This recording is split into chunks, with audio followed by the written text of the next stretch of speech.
Hello everyone. It's about time that I actually sat down and made a video.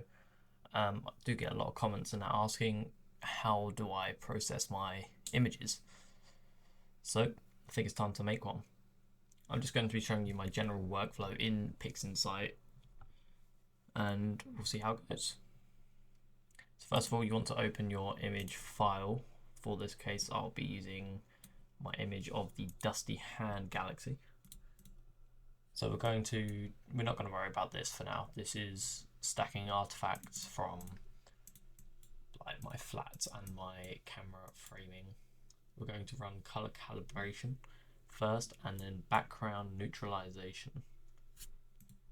So now it will look more in color. It's a little bit green, but that'll go away very soon. So now I am going to close those. Sorry if my processing gets a bit messy, it's not clean or anything. I open up dynamic crop and just crop a general area. Now normally I don't do this, but for this image I do like to rotate my crop 180 degrees and then center the galaxy, click the tick. There we go. Now we're going to press Ctrl A to reapply our auto stretch or STF function. And as you can see, we've got a bit of a gradient here from probably a light leak. You've got some dark and light gradients from corner to corner. So now we're going to open up dynamic background extraction. Now this is just my general settings. You can mess with this however you want. I generally like having my tolerance at 2.5 and shadow relaxation at 6. Then we're going to open sample generation and you want to set this between 20 and 50 more than what it is. So as you can see, mine's 13. I'm going to up mine to 53 and apply, or generate even, not apply. And we now have these equal squares all around the image. Now what we want to do is delete the ones around the galaxy, the ones closest to. I'm going to actually add one back there. And then you want to go around the image and take them off of the stars. Only the small ones don't matter in like a wider field of view, which I'll show you after we're done processing the galaxy, because I'm going to show you how I process Nebula as well, as it is different. We are going to take it off the stars of the image. You just want, again, generally the bright ones. As you can see in the dynamic preview, the little black spots, when if you click on one that's on a bright star, it will be a lot worse, which is why we take them off. So yeah, just go around the image and do that. Now in this case I will add points up here, which as you can see the points go red. That's because up here is a very severe gradient compared to normal. So normally you wouldn't have to do this, but in this case I do. I'm going to up my tolerance to 3.5, and that should allow me to place them. And then you just put them all around equally, or as equal as possible without getting on stars. That one's a bit on the star, we'll move it there. And there's still a couple on some stars that I need to move, just in case. If you accidentally place one you don't want, like I just did there, just hold it and press delete on your keyboard and it will go away. So now that that is done, we are going to click on the bottom here, correction. We're going to change it to division. Click on discard dynamic background or module. I said that completely wrong. And replace target image. We're going to drag the triangle here just onto, not onto our image, onto the background here. We're going to just put that down here. Now we're going to press the tick. Now that is applied. Now we're going to press this, which is the reset button. It looks like a cross. And now we are going to drag this that we just created and put it onto this bottom bar here where the tick and everything is found, and it will put all of our alignment points in our back. Now you want to change the correction to subtraction and apply that. Now you can click the cancel button or the X, and they'll both be applied still, and just press Ctrl A again, and there we go. Still a bit of a gradient here, and I do have, as can be seen, some walking noise. That's because I didn't dither for the first 2 nights, and you can see a nice dust spot artifact from the flats up here. But oh well. Sometimes it comes out worse than we hope. But now we are going to apply StarNet, or if you have it, Star Exterminator from Russell Croman. Very amazing tool, but I do not use that.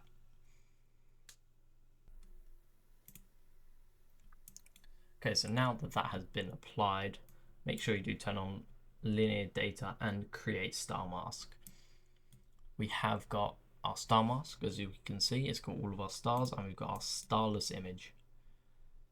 Now, what we want to do is click on the top right here on your screen, this little screen icon with the X. It doesn't matter which one of the two. If you don't have this by any chance, click on the top where it says view and click default control bars, and then click are you sure and yes. So now we have got our starless linear image, and now we want to stretch it. For me, I'm going to be using histogram transformations. I find it just works easiest in this case. We're going to click on this. This is our preview for our histogram. And we're just going to change it to our starless image. Then click on the circle icon at the bottom to create this preview. So now when we move the slider, it stretches the image. So I'm going to stretch this not too much. You can zoom on this to do more fine adjustments if you feel needed. I'm going to stretch this a bit more, about there. A bit more, actually, a bit more. I'd say about there is fine. So now we have a stretched image. Right. So yeah, now that it is stretched a bit, we are going to, in this case, I'm going to create a mask. I'm going to use range selection.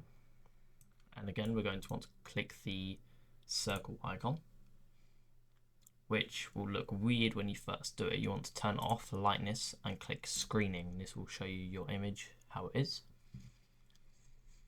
And now we're going to use our lower limit slider here, which will, as you can see, make the background look really dark.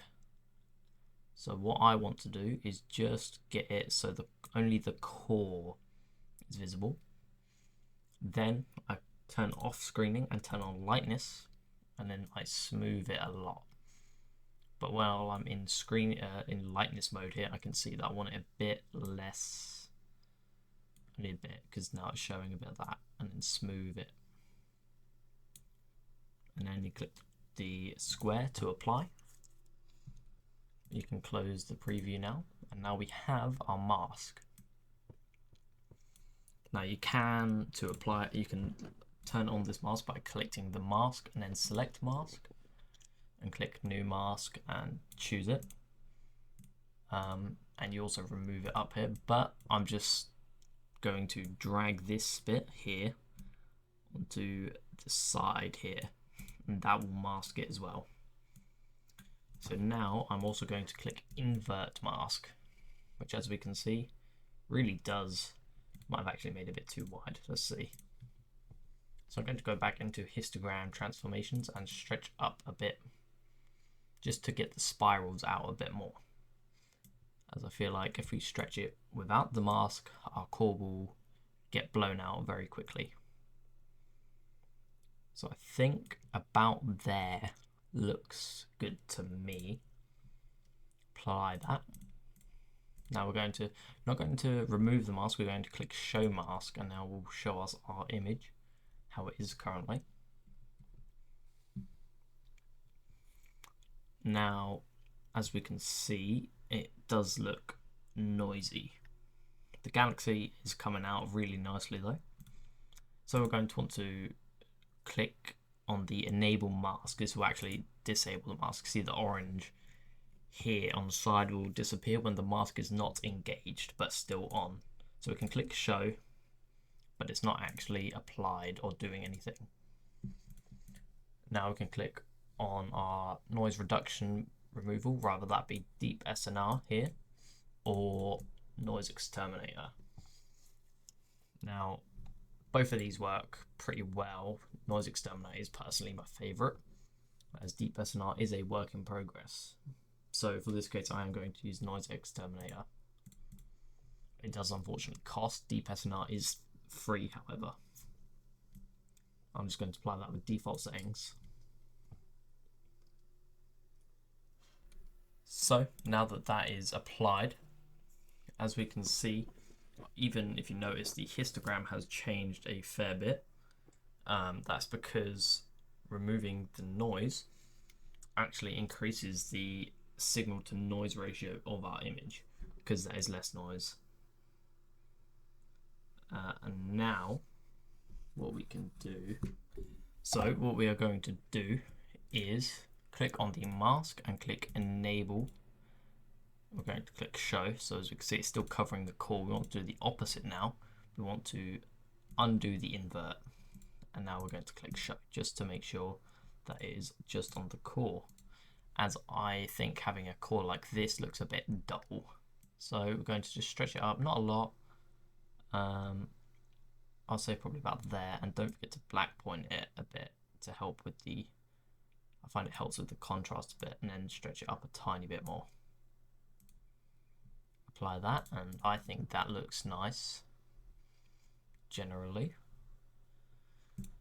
Now I'm going to remove the mask and create a new one. We're going to turn off lightness and go back on screening again with the preview and everything. This time I want just the whole galaxy. I'd say about there, maybe a bit further, and then smooth it nicely. And now we have a mask that covers the entire galaxy rather than just the small core bit. So I'm going to go into curves transformation, click the preview, and click the far right one with the S, that's saturation. We're just going to have a look what it's like up. So as you can see, it's very orange in the core and not a lot of blue in the spirals. There is a lot of blue in the spirals in this galaxy, so we're not going to apply it with the saturation. We just want it to see what we're doing. So we're going to stretch the blue, click on the B down here. You don't want to stretch it too far, because otherwise you get something like that, or if you de-stretch it, you get something like that. You just want to stretch it a bit, and that's what the saturation is for, to really show what you're doing. Normally, when doing this, you'd want to do a mask more like this, because not every galaxy has such a prominent yellow core.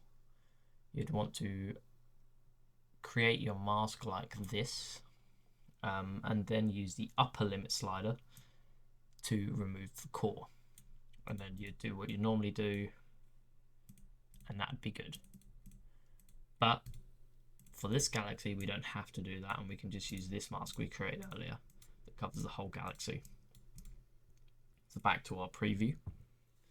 But as we can see, that really does make it purple and a deep blue. And don't get me wrong, sometimes the purple looks great, but we want more of a deep dark blue. So you increase the green a fair bit, even though some green will even come through outside of parts that you don't want it to.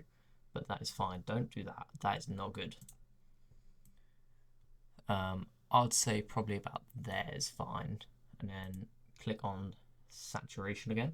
Click the X.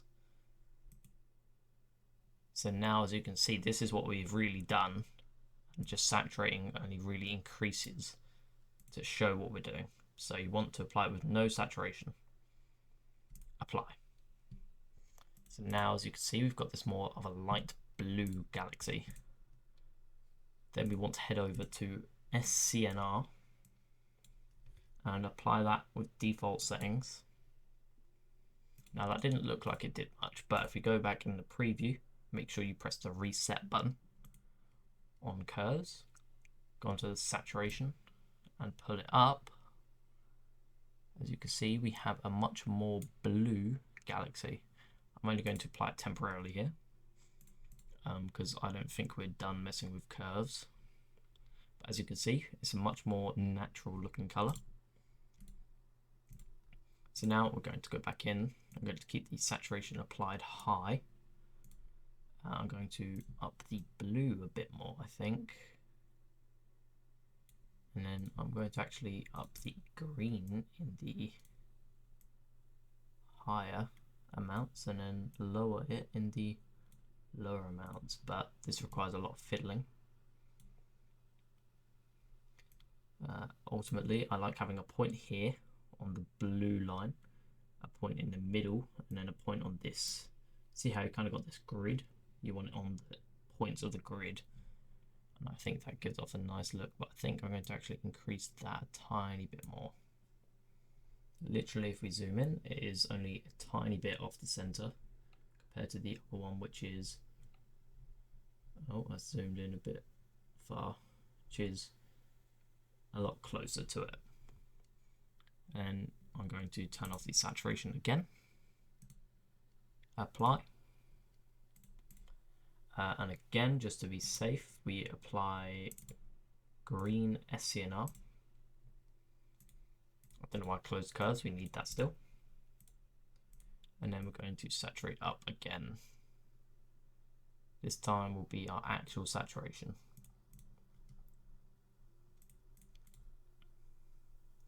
So as we can see, we now have what I would say is a nice looking image of the dusty hand. We're not done though. There's some things that could use fixing. For example, the background looks colorful, which isn't nice. We've got this dark gradient down here, and with that blue bit, looks terrible, right? So this is where things can get a bit tricky, and if you do it wrong, it will ruin your image. If you do not feel comfortable doing it, don't do it. It will ruin your image more than it does good for it. So we want to keep this mask on and click invert. So now we have the inverted look on our galaxy, or the mask is inverted anyway. Then we're going to go back into curves. So what we want to do is down stretch in our curves. So as you can see, if you do this wrong, you get a clipped background. You do not want to clip. You'll lose more data than you gain. You'll lose parts of your galaxy or even background galaxies. So you just want to down stretch it a bit. As you can see, we've even still got a halo. But then you want to use down here, this left part, you can actually grab it with your cursor and pull it up. That will increase your general brightness, your black point. And then we just want to apply it, I'd say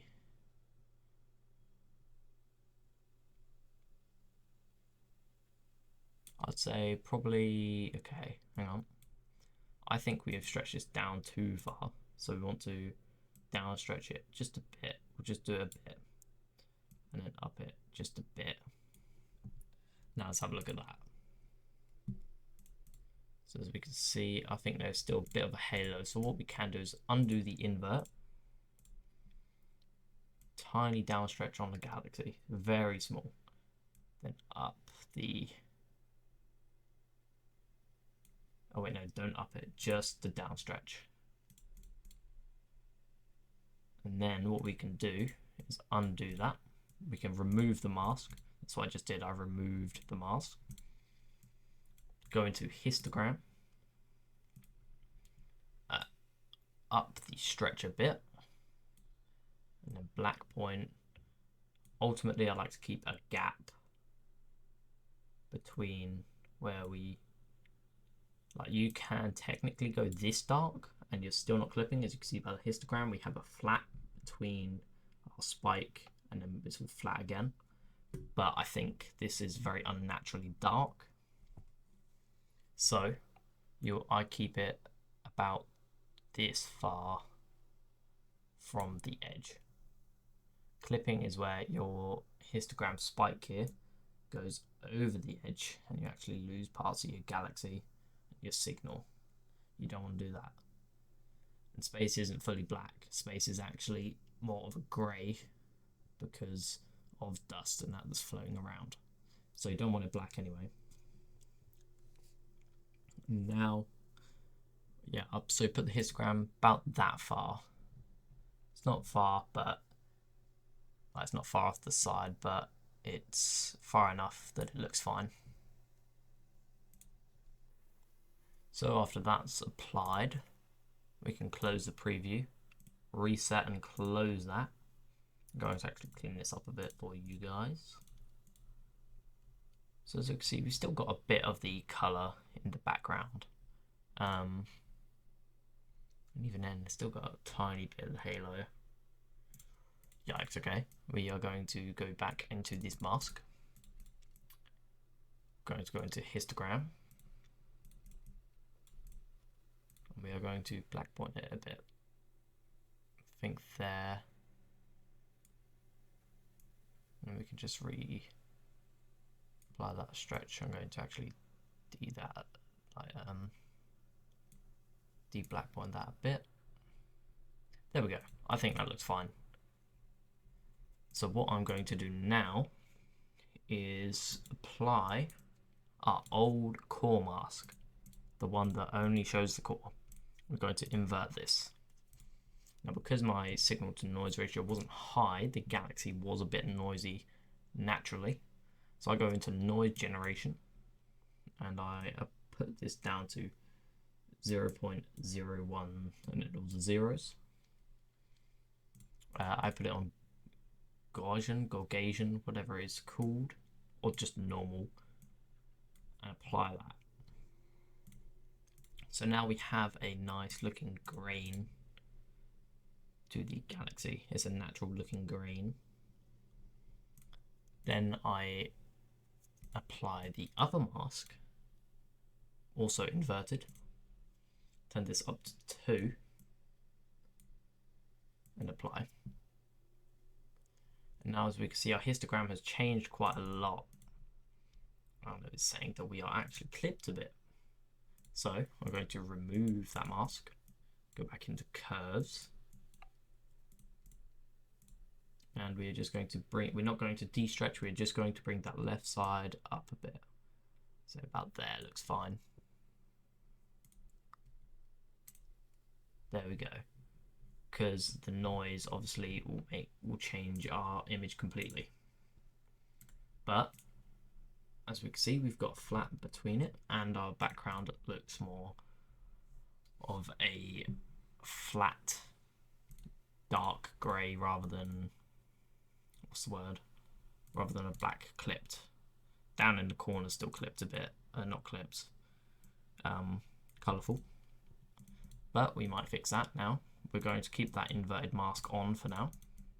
Go into curves once again and just go to the saturation. Make sure you reset anything else you had done before. And we are just going to down the saturation. As you can see, if we stretch it up, you get all that color noise. If we stretch it down, you don't want to stretch it all the way down, but we want to stretch it a fair bit down. There we go.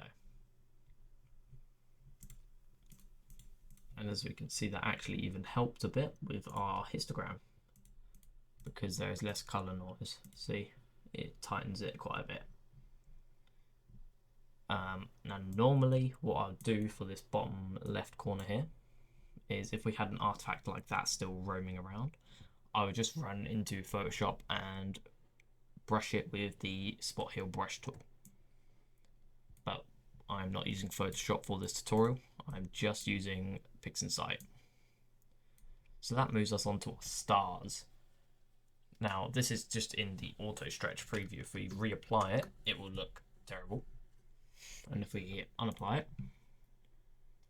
it looks dim. And sometimes stars will do this if I can't remember why that happens. If they're unstretched, that's the reason. So this preview doesn't matter at all. The star layer is clipped as it is, but you still don't want to pull the black point in because you'll kill the smaller stars. If I just stretch it up and clip a bit, so you can see smaller stars and edges of the stars will go away. So what you want to do is do a general stretch to the stars. Now that is a nice stretch to me, I like that. Then I will go into curves and I'll up the saturation. Now as we can see, my stars have a purple look to them. And I'm not seeing a lot of blue ones, which there should be blue ones. So again, this is something you might not have to do depending on your data. If you're not using a UV IR cut filter and a Astro modified DSLR or Astrocam with no UV IR, that's kind of what you would expect. So to fix this, I increase the green, and if you saw more blue stars, you can just apply green as it is and then SCNR and saturate. But in this case, I'm going to stretch the blue up a bit as well. I'm going to apply that. So now our stars have more of a yellow tinge to them, and the blue stars have more of a blue tone to them. I'm going to go into SCNR, just apply it with the green, close it, preview again, and then saturation up. So as we can see, it's still got a bit of purple, a bit of bright stars, but it's a lot better than it was. So I'm going to keep it as it is. Now, honestly, I think that star layer looks good enough for me. Again, it's more of a preference thing. You could have them stretch a bit less, or you could have them stretched a lot more. I'm actually going to stretch mine up a bit more. I think it looks a bit nicer. So now we have our star mask and our starless image. So what do we do with them? So I'm going to leave a link in the description for this to download this. This is Pixelmath, done by a guy on Reddit named JimmyTheChicken. So basically it's a Pixelmath script to add stars and starless images together. It's very well known. Here's the Pixelmath on the screen if you want it. Just in the RGBK section. Close that. So I'm going to apply the starless identifier to the starless image, then the stars identifier to the stars image, and then the add stars Pixelmath, and you can either just open it and apply it, and then it will do it for you, or you can drag and drop it onto any of the two images. And there we go. That is your galaxy image complete. And honestly, very nice colours on this one. I'm burping now. Yours got the look you wanted. But now it's time to move on to Nebula as they are different. Right, so now it is time to move on to our Nebula processing. So again, we're going to go into our folder that has our stack. In this case, I'm going to be using an unfinished project of mine of the Pleiades star cluster, or the Seven Sisters. So as you can see, we have got the Seven Sisters. This data isn't perfect by any means. The stars aren't amazing, but that's just how it is. So what I'm going to do first, again for this target, I like it the other way round. I'm going to apply fast rotation on default settings. And now is what I would say the right way round.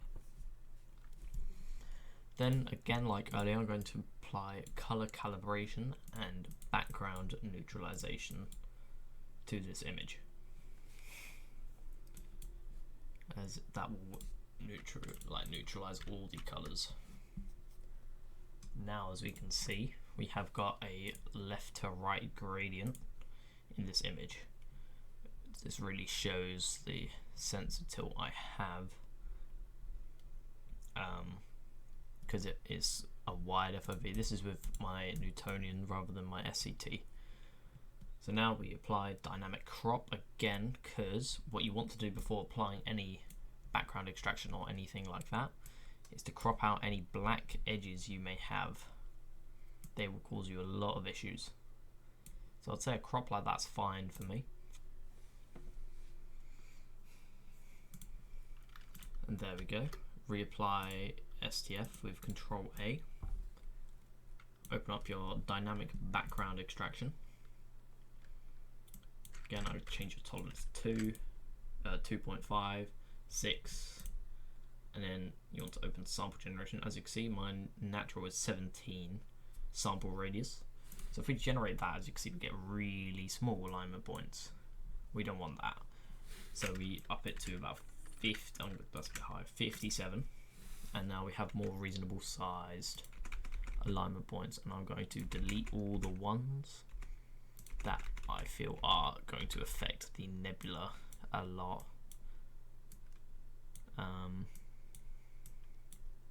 Delete all those.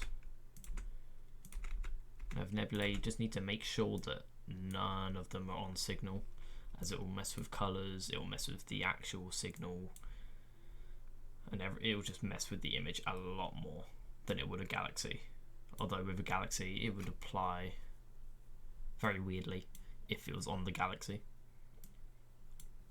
So this is why we take it off stars.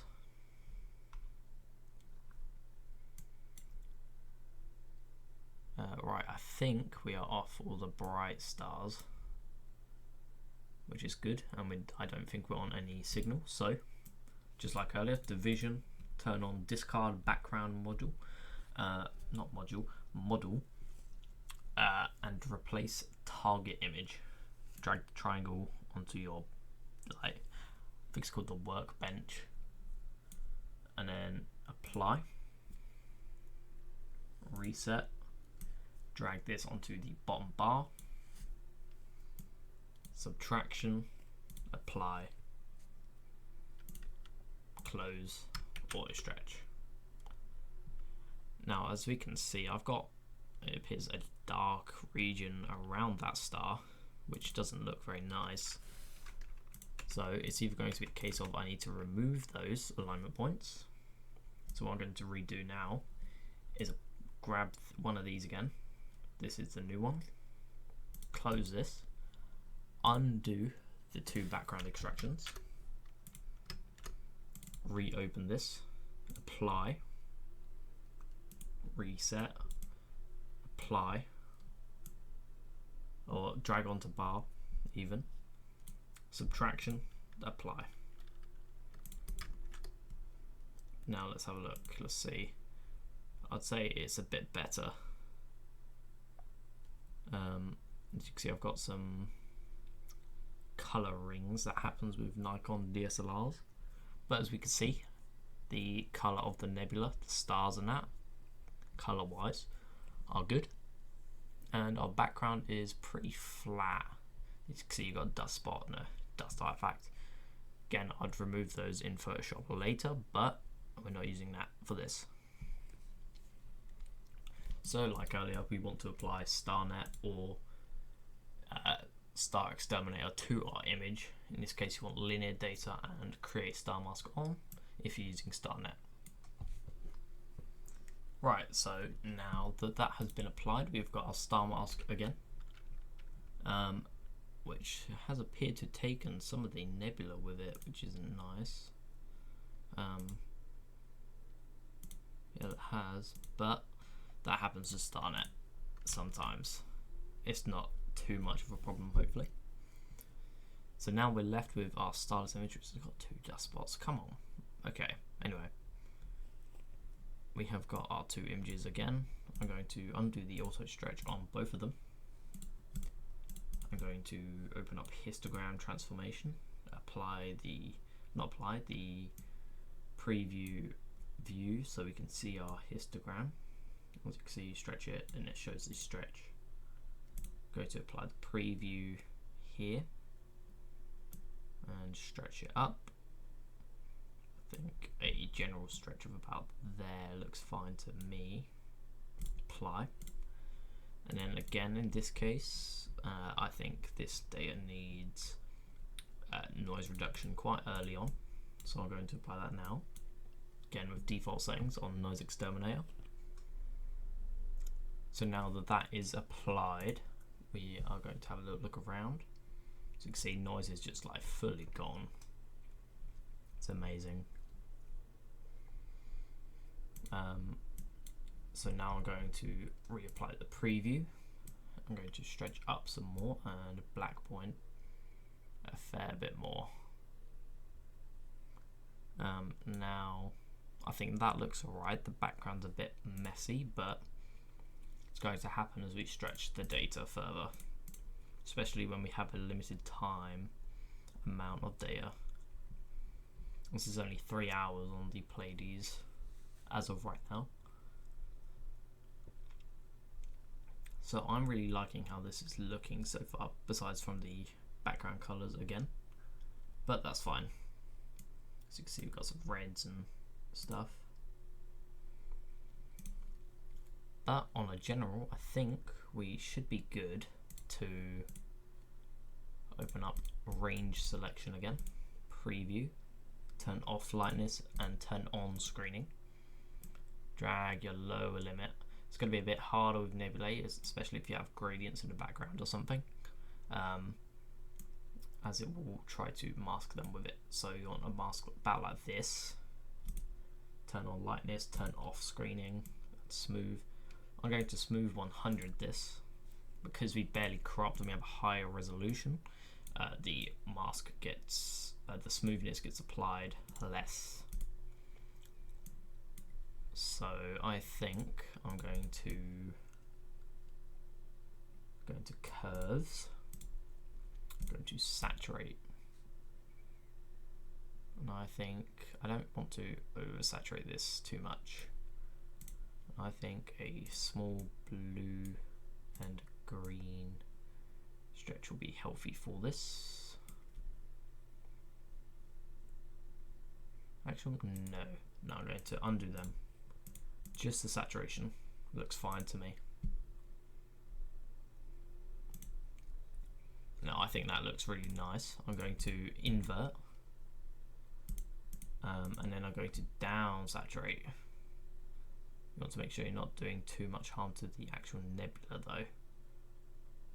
If you see any harm done to the nebula, you know you have got not a great mask. So I don't want to desat too much, but enough to remove some of this purple fringe that we have from the ringing. And now, on a general, I think that looks pretty good, but I'm going to remove the mask because I think we could push it a tiny bit further. So now you want RGBK. We're going to do a small S curve. So up here, and then down here. I think we can, if we move this actually more down than it was.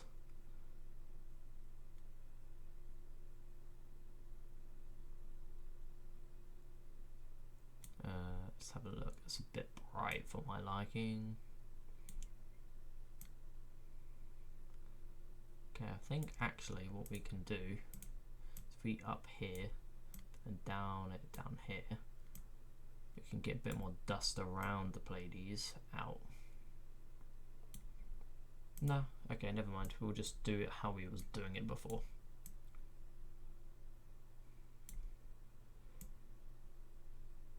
And that looks fine to me. I like that. Now if we have a look at a histogram, it's about where we would want it. I'm going to actually go back into curves and up it a tiny bit more.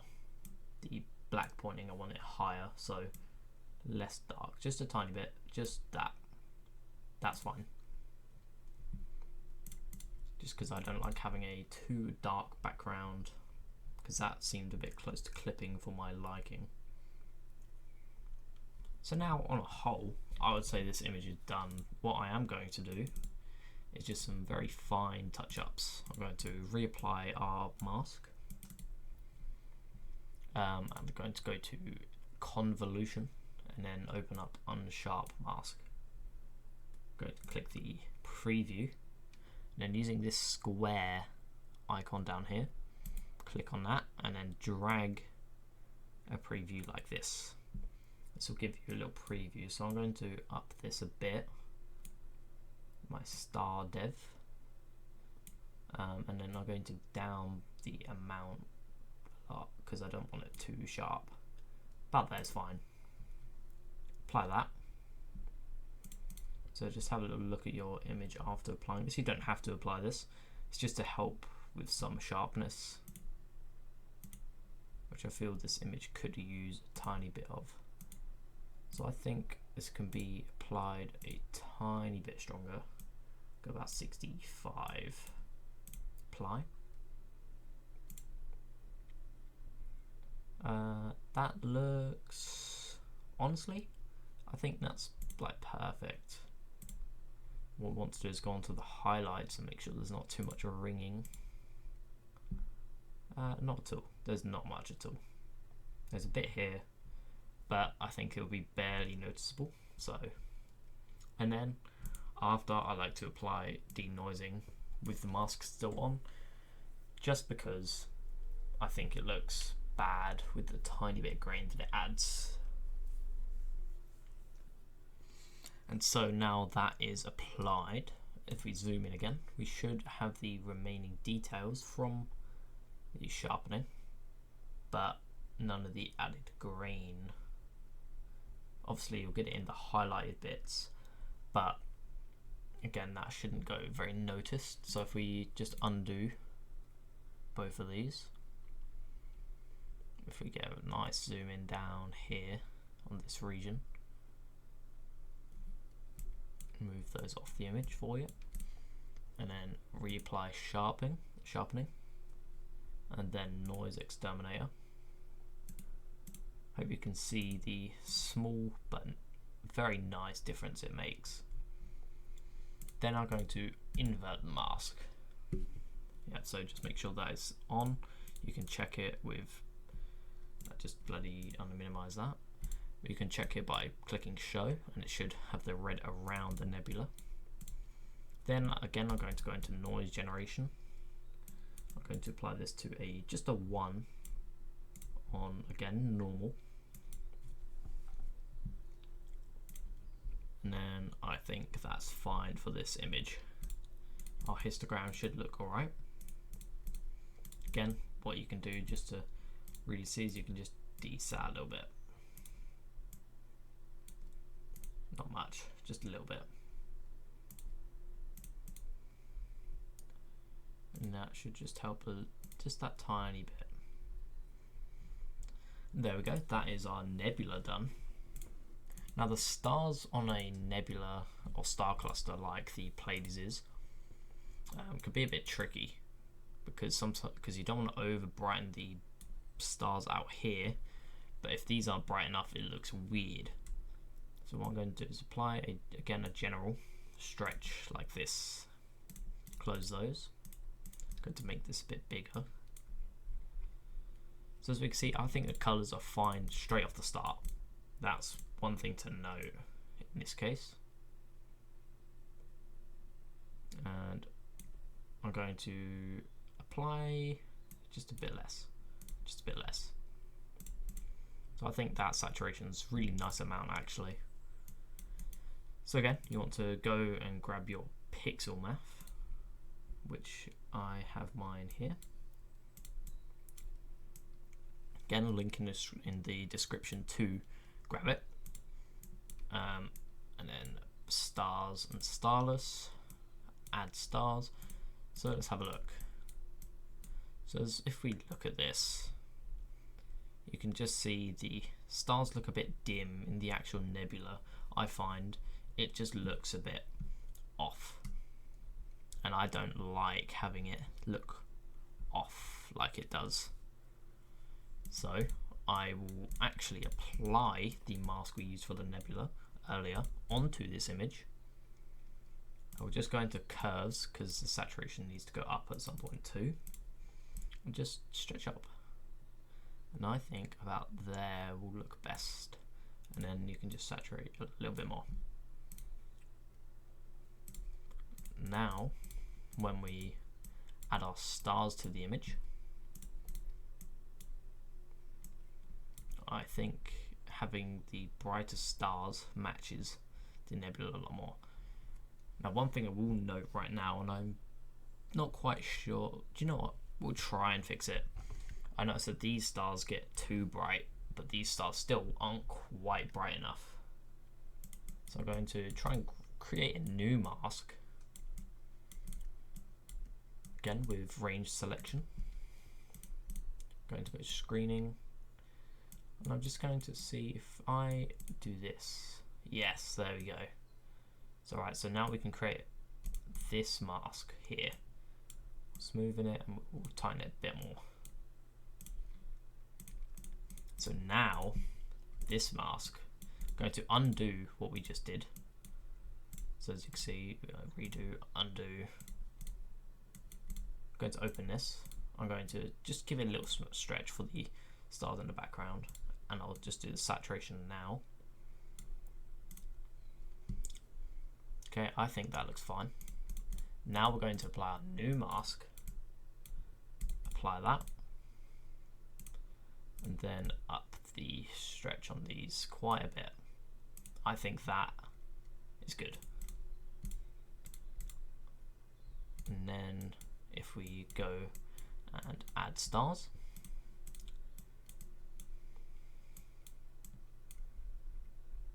I think that looks a lot better. It matches a lot more.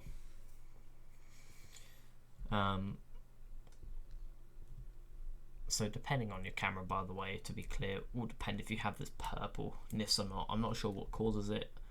It's just something that happens with extremely bright stars in my images. It won't necessarily happen to yours. And again, these dust spots I would remove with Photoshop spot healing brush tool. But the whole point of this was to show you my PixInsight workflow, which is what I do 99% of my processing. And again, if you have good flats, you will not have dust spot issues. So what I can see from this image, I think we can saturate the main nebula not a lot more, as I think it actually looks pretty nice having a slightly dim effect, but I want it just that bit more blue, a bit more vibrant. And now add stars. There you go. I think that looks really nice. I think that's better than my old process, to be fair. And there you have it. That is my general PixInsight workflow. Obviously here we tried a bit of a new kind of thing for the Pleiades in particular, but on a general note, that is how I process all of my images. And yeah, that's pretty much it. What I'm going to do though is compare it to my old process. Yeah. Yikes, that's not as good. This one's way better. So I'm actually going to save this. I'm going to save it as Pleiades reprocess. I'm actually going to save this in a .tiff right now. If you wanted this to go on your phone or upload it somewhere, please save it as a .png file, as that is a compressed, but it doesn't lose details like JPEG does. JPEG is only if you need small files. If you don't, then please use PNG, especially if you're uploading to Discord. But there we go. That is it. That is my general PixInsight workflow. I do hope you enjoyed. I'm sorry if this video came out a bit poorly at all. I don't know yet. But yeah, that's my general PixInsight workflow. Thank you for watching, and I hope you enjoyed.